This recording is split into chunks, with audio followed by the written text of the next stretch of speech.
नमस्कार दोस्तों, मैं जीत प्रताप सोनी आप सभी का स्वागत करता हूं फिर से एक बार अजीत सर क्लासेस में। दोस्तों, आज हम फिर से आप सभी के लिए क्लास 12 के लिए लेकर आए हैं मैथ्स के इंपॉर्टेंट क्वेश्चन, जो कि 100% आप सभी के पेपर में बहुत ही ज्यादा इंपॉर्टेंट क्वेश्चन कार्य करेंगे। बालक, आप लोग देख रहे हो यदि ए इनवर्स बराबर हमको ये प्रश्न दिया गया है और बी बराबर हमको ये दिया गया है। अब हमको ए बी का होल इनवर्स हमको पूछ रहा है भैया। समझ रहे हो कि जब भी हमको ए बी का होल इनवर्स दिया जाए तो हम लोग को पता है ए बी का होल इनवर्स बराबर हम लोग जानते हैं कि भाई पीछे से लिखते हैं। इसके ऊपर आपको प्रश्न करवाया जा चुका है, वो इंग्लिश मीडियम के ऊपर करवाया गया है। यानी पहले बी इनवर्स लिखेंगे, फिर इंटू ए इनवर्स लिखेंगे। समझ रहे हो आप लोग प्रश्न? पहले B inverse into A inverse लिखेंगे। अच्छा भैया, बी इनवर्स कैसे फाइंड होगा? ए इनवर्स तो आपका दिया गया है, बी इनवर्स किस तरीके से फाइंड होगा? आइए थोड़ा समझते हैं। देखो भैया, सबसे पहले हम लोग बी का क्या निकालेंगे? उपसारणिक निकालेंगे। क्या निकालेंगे बालक? उपसारणिक निकालेंगे। एकदम अच्छे से समझिए, क्या निकालेंगे? उपसारणिक। भैया उपसारणिक निकालेंगे। उपसारणिक को अंग्रेजी में हम बोलते हैं माइनर। क्या बोलते हैं? माइनर बोलते हैं। और इसको एम से दिखाते हैं। किससे दिखाते हैं? एम से। यानी minor of B. Minor of B. उपसारणिक किसका? बी का। तो भैया देखो, ये होता है फॉर्मूला M11, M12, M13। समझिए अच्छे से। M11, M12, M13, M21, M22, M23, M31, M32, M33। देखो भैया, उपसारणिक इसे कहते हैं। अब उपसारणिक निकालने के बाद हम लोग क्या निकालते हैं? साखंड निकालते हैं। क्या निकालेंगे? साखंड निकालेंगे। भैया साखंड निकालूंगा हम लोग। क्या निकालेंगे? साखंड। साखंड को भैया हम लोग कोफैक्टर कहते हैं अंग्रेजी में। क्या कहते हैं? कोफैक्टर। देखो, इसमें कुछ बच्चे हिंदी मीडियम के ऐसे भी होते हैं जिनको इंग्लिश पता होता है, पर हम यूपी बोर्ड के हिंदी मीडियम इंग्लिश मीडियम दोनों को कवर कर रहे हैं, इसलिए साखंड बोल रहे हैं। साखंड किसका? बी का। देखो भैया, साखंड को हम लोग किससे दिखाते हैं भैया? ए से दिखाते हैं। यानी A11, A12, ध्यान दीजिए, A13, A21, A22, A23, भैया A31, A32, A33। इस तरीके से। देखो बालक, पहले हम उपसारणिक और साखंड आप सभी को निकाल के समझा दें, तब ज्यादा अच्छा लगेगा समझने में। जैसे देखो, M11 हमको निकालना है, तो हमें ये B ध्यान देना है, B को। अब ये A11 है ना, A11 यानी अवयव स्मॉल a और 11 नहीं लिखा जाए, यानी A11 पहला अवयव की बात कर रहा हूं। ये किसको दर्शाता है? Aij किसको दर्शाता है भैया? Aij अवयव को दर्शाता है। आप लोग इसको नोट कर लीजिए, Aij अवयव को दर्शाता है। अच्छा भैया, जब हम इसको निकालना है तो इसको और इसको क्या कर देंगे? बंद कर देंगे। क्या कर देंगे? बंद कर देंगे भैया। क्या कर देंगे? बंद कर देंगे बालक। जब इसको बंद करेंगे तो हमारे सामने क्या दिखेगा? 3 दिखेगा, 0 दिखेगा, -2 दिखेगा और 1 दिखेगा। इस तरीके से बंद कर देंगे। 3, 0 और -2 और 1। अब भैया इसी तरीके से हमें पता है इसको सॉल्व करने का तरीका, तिरछा गुणा करा देते हैं, क्रॉस मल्टीप्लाई। 3 का गुणा 1 से कराएंगे, 3 लिखेंगे। फिर फार्मूले का -2 का गुणा 0 से कराएंगे, 0 आएगा। और इस तरीके से M11 की वैल्यू कितनी आ गई? 3 आ गई। M12 की वैल्यू निकालनी है। इसका मतलब M12 हमारा ये है अवयव, इसके नीचे इसके ऊपर जो भी अवयव होगा बंद कर देंगे, इसके आगे इसके पीछे जो भी होगा बंद कर देंगे। अब हमें क्या दिख रहा है बालक? -1 और 0 दिख रहा है ना, और इधर 0 और 1 दिख रहा है। यानी भैया M12 के नीचे ऊपर जो भी होगा बंद कर देंगे, नीचे ही, और इधर आगे पीछे दोनों इसको बंद कर देंगे। जब इसको और इसको बंद करेंगे तो -1, 0, 0, 1 जो दिखेगा उसको लिख लेंगे। इस तरीके से आप लोग जो है M13, M21, M22, M23 हम सभी चीजें निकालेंगे। देखो बालक, आप लोगों को मैं समझाने का तरीका बता दिया। माइनस क्रॉस मल्टीप्लाई कराएंगे, माइनस 1 का गुणा 1 से माइनस 1 आएगा, फिर माइनस फार्मूले का 0 0 जा 0 माइनस 1 आ गया। मैं ज्यादा समझाऊंगा नहीं, अब आप समझ लीजिए। इसको बंद करेंगे और अब क्या कराएंगे, इसका और इसका गुणा कराएंगे, क्रॉस मल्टीप्लाई। अब बताओ -2 का गुणा -1 से कराएंगे कितना आएगा, 2 आएगा, और 0 का गुणा 3 से कराएंगे कितना आएगा, 0, यानी 2 - 0 कितना आया भैया, 2 आया। M21 निकालना है तो इसको और इसको बंद करेंगे। क्या बंद करेंगे, इसको बंद करेंगे और इसको बंद करेंगे। देखो एक मार्कर मैं और उठाता हूं, इसको और इसको बंद करेंगे तो हमको दिख रहा होगा 2 - 2 - 2 1, यानी जब हम 2 का गुणा 1 से कराएंगे कितना आएगा भैया, 2 आएगा। हम 2 लिख ले रहे हैं, देखो बात। और -2 का गुणा -2 से कराएंगे तो 4 आएगा, पर फार्मूले का -2 - 4 कितना आएगा भैया, -2 आएगा। और इस तरीके से जब इसको और इसको निकालेंगे, ये और ये, तो हमको 1 और 1 का गुणा कराना है। इसका 1 और 1 का कितना आएगा, 1 1 जा 1 और 1 का गुणा 1 1 जा 1, फिर 0 का गुणा -2 से क्या आएगा भैया, 1 - 0 यानी 1 आ गया। M23 निकालना है, इसको और इसको बंद कर देंगे। क्या दिख रहा है, 1 2 ऊपर दिख रहा है, 0 - 2 नीचे दिख रहा है, यानी -2 का गुणा 1 से कराएंगे कितना आएगा, -2 आएगा। -2 का गुणा 1 से -2 आया, और 0 का गुणा 2 से कितना आएगा भैया, 0 का गुणा 2 से कितना आएगा, 0 आएगा, यानी -0। इस तरीके से कितना आया, -2 आया। हम 2 ठो आपको समझा दिए, उसी के आधार पे आपको ये पूरा लगाना है। अब हम बात करेंगे किसकी, अब हम M31 निकालेंगे, M32 निकालेंगे, M32 M33। ये 3 बताता है पंक्ति, ये बताता है स्तंभ, यानी M31 ये वाला, इस वाले 0 की बात कर रहे हैं, पर ये इसको बंद कर देंगे जब हम, तो क्या दिख रहा है हमको, क्या दिख रहा है भैया, 2 - 2 3 0। इसका क्रॉस मल्टीप्लाई कराएंगे तो 2 0 जा 0 आया, फिर फार्मूले का -3 का गुणा -2 से क्या हो जाएगा, -6 यानी +6। आप लोग समझ रहे हैं बातों को, अच्छे समझिए हमारी बातों को। यहाँ पर कितना आएगा, 6 आएगा। अब भैया M32 निकालेंगे हम लोग, M32 निकालेंगे यानी इसको और इसको बंद कर देंगे। 1 - 2 - 1 0, यानी 0 का गुणा 1 से कराएंगे कितना आएगा, 0 आएगा। और भाई फार्मूले का -1 का गुणा -2 से कितना आएगा, 2, प्लस में, और 2 में 0 घटाया -2 आया। M33 यानी इसको और नीचे वाले को बंद कर देंगे। भैया देखो 3 का गुणा 1 से 3 कम 3, और फिर माइनस प्लस हो जाएगा, 2 1 कम 2 3 2 5। भाई साहब बहुत इजी है। जो भी अगर M11 निकालना है तो हमको M11 को बंद करना है, उसके नीचे उसके ऊपर कुछ है नहीं, इसको और इसके बगल ये पूरा बंद कर देंगे, जो भी रहेगा दिखेगा उसका क्रॉस मल्टीप्लाई करा देंगे। M12 निकालना है तो इसको और इसको बंद कर देंगे, जो भी दिखेगा उसका क्या करा देंगे, क्रॉस मल्टीप्लाई करा देंगे। बहुत ही इजी है। इसको आप लोग जो भी, अगर आपको M23 निकालना है, इसको निकालना है, इसको और इसको बंद करेंगे, यानी 1 - 2 0 और 1, इसको क्रॉस मल्टीप्लाई करा देंगे। समझ में आ रहा है? ये हो गया हमारा माइनर निकालने का तरीका, यानी M11 की जगह यहाँ पर 3 रखेंगे, यहाँ पर -1 रखेंगे, यहाँ पर 2 रखेंगे।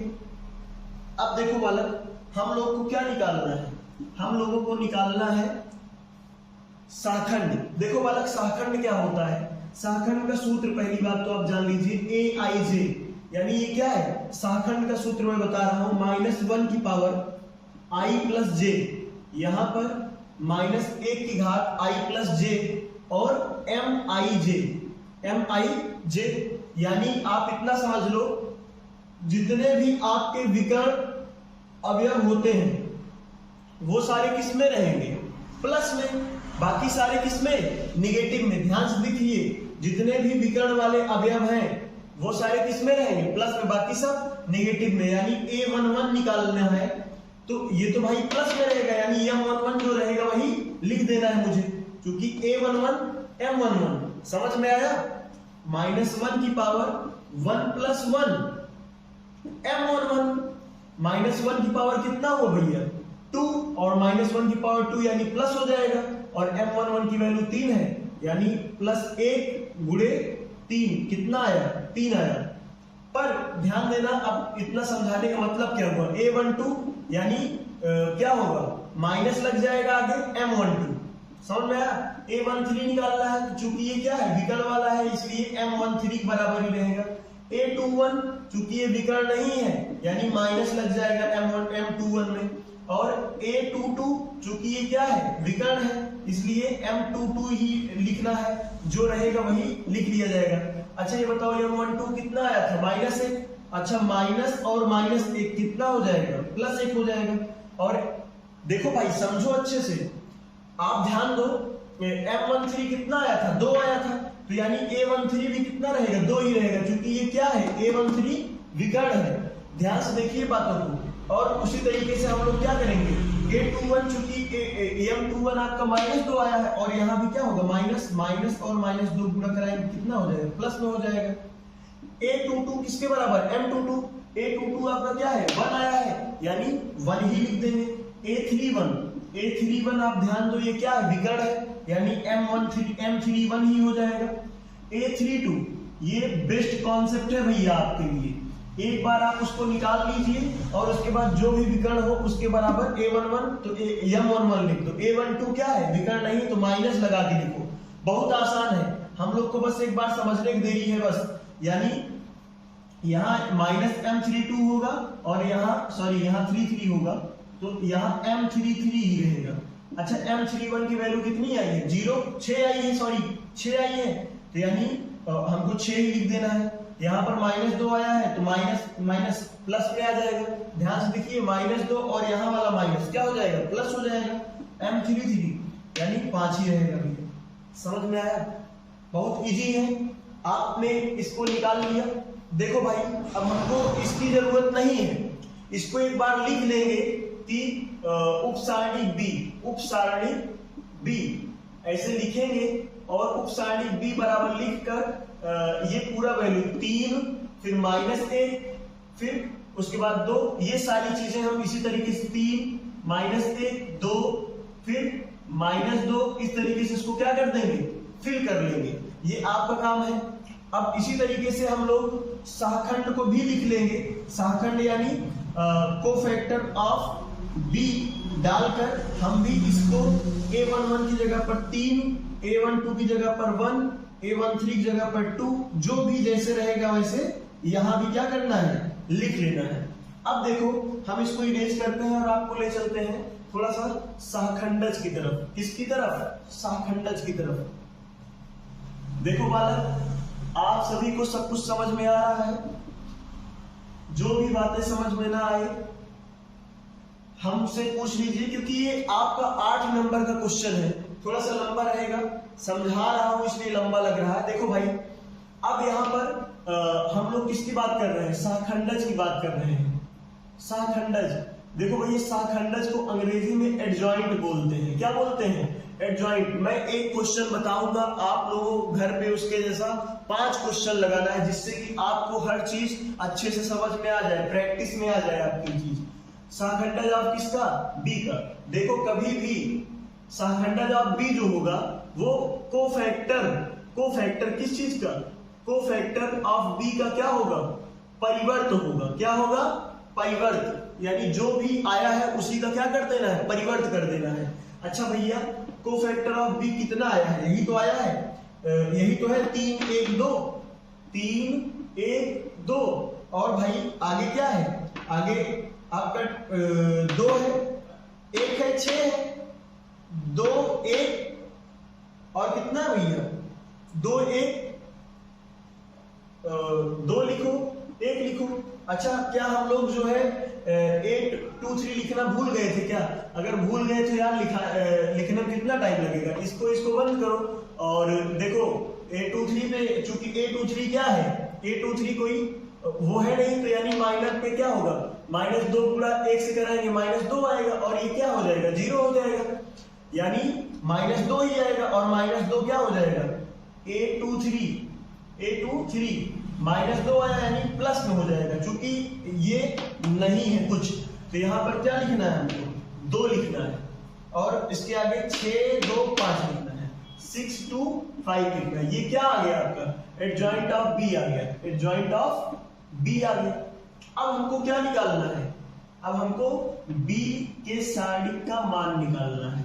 देखो जब भी मॉडुलस लगा दे जान लो सारणिक का मान निकालने वाले हैं। हम अब किसी के अलाउंस भी कर सकते हैं। देखो इसका फार्मूला होता है a11, अगर हमने बोला अवयव कहते हैं, फिर a11 लिखा, इसका मतलब ये क्या है, इसका मतलब ये आपका एडजॉइंट है, प्लस a12 और कैपिटल A12 प्लस A13 फिर कैपिटल A13। देखो बालक इसमें क्या है, ये आपका क्या है, ये आपका फार्मूला है। हम किसके अलाउंस कर रहे हैं, फर्स्ट रो के अलाउंस। फर्स्ट रो के अलाउंस क्या कर रहे हैं, पहली पंक्ति के अनुसार प्रसरण कर रहे हैं।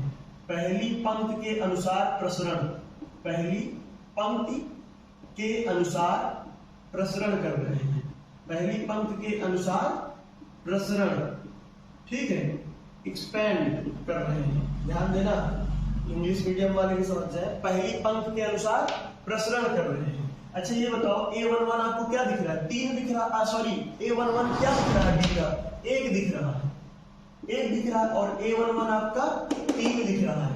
A12 आपका कितना दिख रहा है भैया, 2 दिख रहा है, और A12 यहाँ पर कितना दिख रहा है, 1 दिख रहा है। A13 कितना दिख रहा है भैया, -2 दिख रहा है, और A13 यहाँ पर कितना दिख रहा है, 2 दिख रहा है। समझ रहे हो नहीं अच्छे से, 2 दिख रहा है। 1 का गुणा 3 से कराएंगे 3 आएगा, 2 1 कम 2 आएगा, और 2 दूना 4 पर माइनस में -4। अब ये बताओ पहले प्लस वाला जुड़ेगा, 3 2 5 5 में 4 गया, 1 आ गया, ये आपका क्या आ गया, यानी b का सारणिक का मान आ गया, कितना आया, 1 आया। अब देखो बालक, अब इसको आप लोग लिख लिए होंगे, आप लोग अगर लिख लिए हो ठीक है, नहीं तो स्क्रीनशॉट ले लीजिए, बातें आपको समझ में आ गई है, ठीक। उपसारणिक कैसे निकालते हैं, सखंड कैसे निकालते हैं, देखो भैया आराम से समझाता हूं मैं, जिससे आप लोगों को समझ में आ जाए। आप इसके जैसे 4-5 क्वेश्चन लगा लें, फिर भी जिस बच्चे को ना समझ में आए कोई क्वेश्चन, आप इस नंबर पर बेधड़क मैसेज करिए, हम आपको पूरी मदद करेंगे।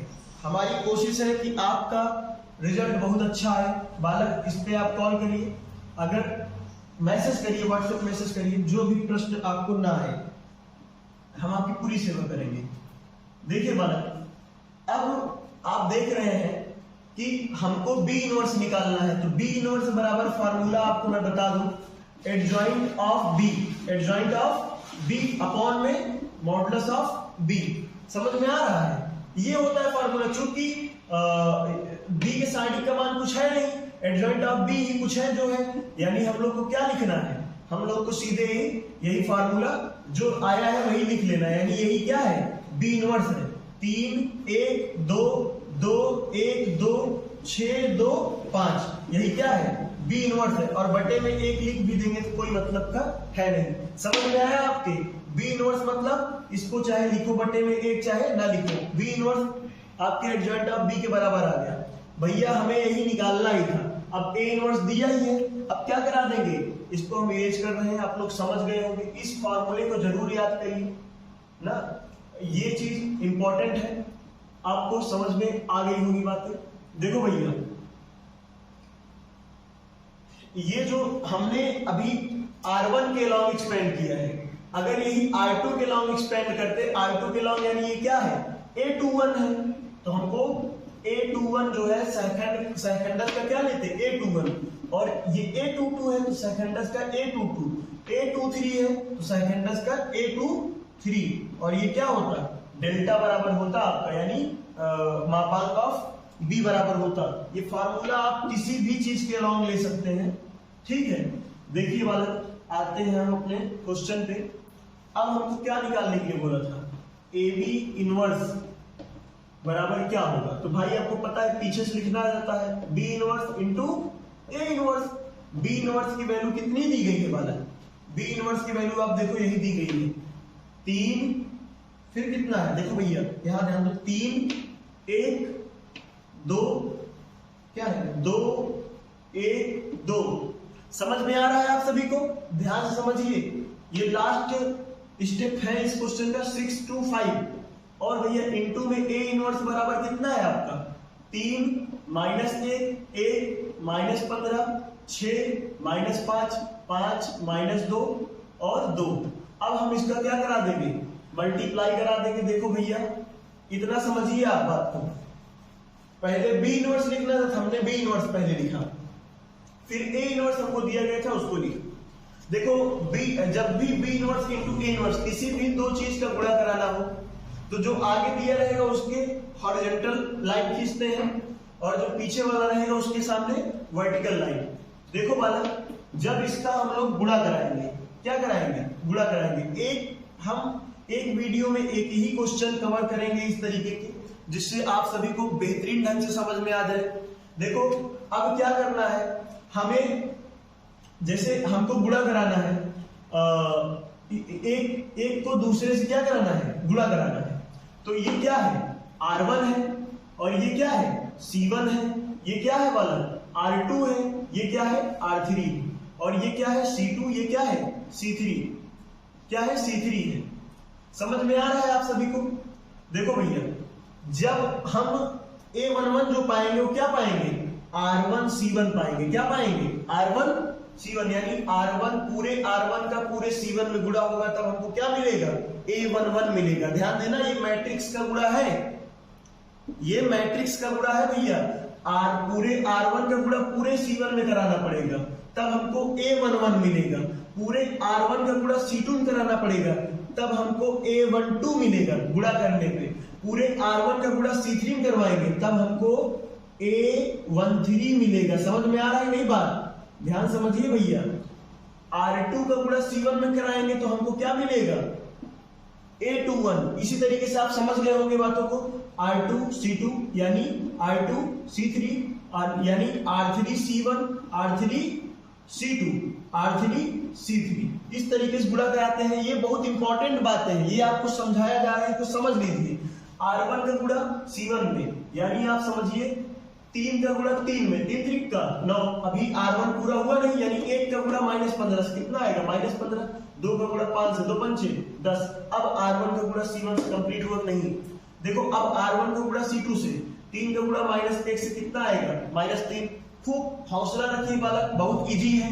बस हमको एक ही प्रश्न में बहुत सारे क्वेश्चन सॉल्व हो जा रहे हैं, मल्टीप्लाई भी सीख जा रहे हैं, माइनर भी निकालना सीख गए, कोफैक्टर भी निकालना सीख गए, एडजॉइंट भी निकालना सीख गए, ए इनवर्स भी निकालना सीख गए। हम पूरा ये जान लीजिए मैट्रिक्स के लगभग क्वेश्चन एक ही क्वेश्चन में समझ गए। आप इतना समझिए हम एक ही प्रश्न में कितना कुछ सीख रहे हैं बालक। 3 का गुणा -1 से -3, 1 का गुणा 6 से +6। और देखो भाई अब 2 का गुणा -2 से -4, 2 का गुणा -2 से कितना होगा, -4। फिर R1 का ही गुणा C3 से कराना है, देख लो A13 तभी तो मिलेगा, यानी 3 का गुणा 1 से, 3 1 कम 3। देखो इतना मैंने 1 लिखा, इतना मैंने 1 लिखा, अब अलग लिख रहा हूं। 3 का गुणा 1 से, 3 1 कम 3, 1 का गुणा 5 से -5, 2 का गुणा 2 से 4। ये कंप्लीट हुआ इतना भी। अब आप लोग देखिए भैया R2 का गुणा C1 में कराना है, यानी 2 का गुणा 3 में, 2 3 6। करेस्पॉन्डिंग हमको कराना है पहले वाले का पहले में, दूसरे वाले का दूसरे में, तीसरे वाले का तीसरे में से, पहले वाले का पहले में, दूसरे वाले का दूसरे में, तीसरे वाले का तीसरे में। ध्यान दो एक ही प्रश्न में हम कई प्रश्न सॉल्व कर रहे हैं। हम आव्यूह के लगभग क्वेश्चन को सॉल्व कर चुके हैं बच्चा, और सारणी के भी कुछ टॉपिक को टच कर चुके हैं। है बच्चा यहाँ पर मिक्स क्वेश्चन है, ध्यान दो। 2 का गुणा 2 3 6, 1 का गुणा -15 से -15, 2 5 10। अब 2 इक्कम -2, 1 छक्के 6, 2 का गुणा -2 से 4। अब देखो 2 इक्कम 2 -5 इक्कम 2 दूनी 4। अब इस तरीके से आप लोग समझ गए होंगे, अच्छे समझिए। 6 18। अब हम जल्दी से गुणा कराएंगे। 2 का गुणा -15 से -30, 5 25। देखिए बालक अब 6 इक्कम -6 और 2 6 12, 5 दूनी -10। इस तरीके से आप हमारे साथ प्रैक्टिस करते करते आप समझ रहे होंगे कैसे करना है। 6 इक्कम 6, 2 5 -10, 5 दूनी +10। देखो बालक ये AB इनवर्स बराबर हम निकाल रहे हैं। अब अगला भी AB इनवर्स ही, यानी ये सॉल्व हो गया है, बस केवल हमें सॉल्व करना है। बस 10 में 9 जोड़ेंगे कितना हो जाएगा भैया, 10 में 9 जोड़ो कितना होगा 19, और 19 में 15 घटाओ कितना आएगा सर 4 आएगा। ठीक समझ में आया। अब अगला देखो माइनस माइनस जुड़ेगा, 4×3 कितना होगा -7, और -7 में 6 घटाओ कितना आएगा -1। अच्छा भैया 4×3 7 होगा, 7 में 5 घटाओ कितना आएगा 2 आएगा। अच्छा बालक ये बताओ 10×6 16 होगा, और 16 में से 15 घटाओ कितना आएगा बालक 1 आएगा। इजी है ना, देख लो अभी 4×2 -6 होगा, और -6 प्लस से जोड़ो भाई 0 आएगा। अब देखो 4×2 6 में से 5 घटाओ कितना आएगा 1 आएगा। अच्छा ये बताओ सर 25 में 18 जोड़ने में दिक्कत हो रही है सर, 30 में 25 डायरेक्ट घटा लो कितना आया -5। अब 18 में 5 मिनट घटा दो 13 आ गया। समझो जो लंबा हो आप अपने हिसाब से करिए। अब 10×6 कितना होगा 16 -16, और -16 में +12 करोगे भाई माइनस प्लस माइनस होगा यानी -4। देखो अब 10 से 10 कट गया तो क्या आया 6, क्योंकि -10 + 10 कट गया, क्या आया 6। अब हम इसी तरीके से हम ये मैट्रिक्स के और डिटरमिनेंट के लगभग बहुत सारे टॉपिक्स को कवर किए। ये 8 नंबर का प्रश्न आप सभी के पेपर में आएगा। अगर आएगा तो आप सभी को ऐसे ही ब्रॉड वे में करना है, जिससे कि आप सभी को पूरा नंबर मिले, और हम ऐसे ही प्रश्न आप सभी के लिए लाते रहेंगे। तब तक के लिए सत श्री अकाल, धन्यवाद, नमस्कार।